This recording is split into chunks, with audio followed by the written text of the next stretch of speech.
Hey everybody, and I'm going to show you how to make this noodle bowl. So first we're going to start off with some ground beef cubes. These are slow cooked beef, and we're going to add it to a soup pot with a little bit of butter or oil. Then we're going to add a meat tenderizer and chili powder and onion powder and dry mustard. And you want to cook this meat slow because you want it to be very tender. It's going to start out really tough, so the longer you cook it, the tender it will be.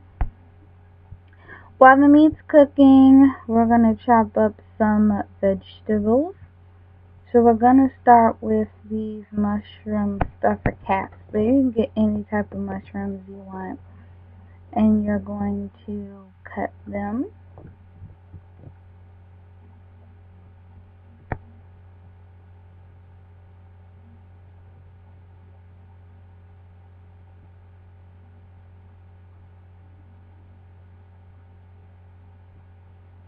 Then we're just going to put the mushrooms to the side, and we're going to grab some green onions or scallions. And I'm not going to use all these. I'm just going to use a few of them. So the first thing you want to do is wash them and then cut off the ends. And all of this green onion can be used. You can use the top or the bottom or both, but you can eat all of it. I'm going to cut and chop the whole thing, and then we're just going to set that to the side. Then I'm going to grab some fresh cilantro. Also rinse this off till you want to wash all of your produce. And I'm just going to take, well, you can take as much as you want, but I wanted mine to have that cilantro flavor. I'm just going to rough chop it. I'm just going to keep the leaves but not the ends. And this is bok choy. And this is a vegetable that kind of is like leeks or greens in the way that they have a lot of sand or bugs in them. So you want to really be careful about the way you wash them. And I wanted to demonstrate here to just really wash them under running water. You could soak them just to get that sand. And sometimes there's actually worms and little bugs in them, so you want to clean that off. Then go ahead and rough chop those, and you can use all parts of bok choy too, including the leaves, so that's what I'm going to do. I'm going to take some beef broth, but you can take whatever kind of broth you like.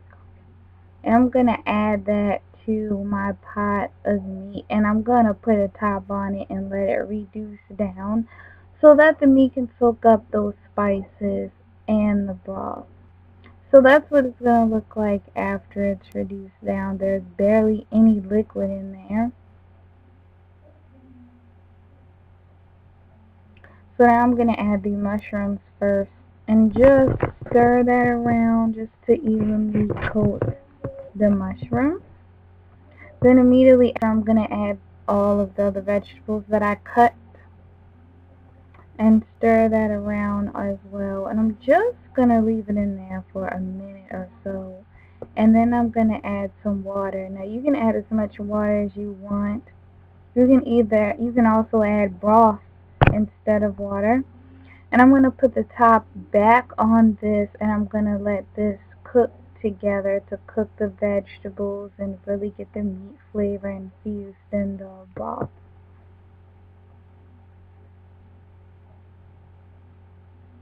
So this is instant tofu miso soup, and I'm sure you guys have had this if you go to a lot of Asian restaurants. And it has packs in it, and as you can see, there's little pieces of tofu inside of there.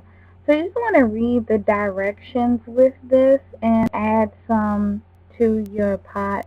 I actually added 2 packs, but you can add more or less depending on how much of that miso soup flavor that you are desiring.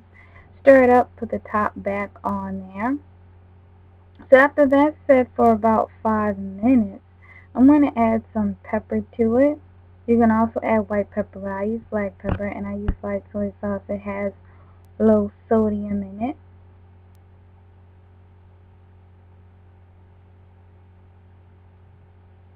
And I'm also using these Chinese noodles. They resemble ramen a lot. You can also use stir fry noodles, any type you like. You guys know how to cook ramen, so just cook it however you like. And that is it. So I hope you guys enjoy the video. Subscribe if you haven't already, and I'll see you next time.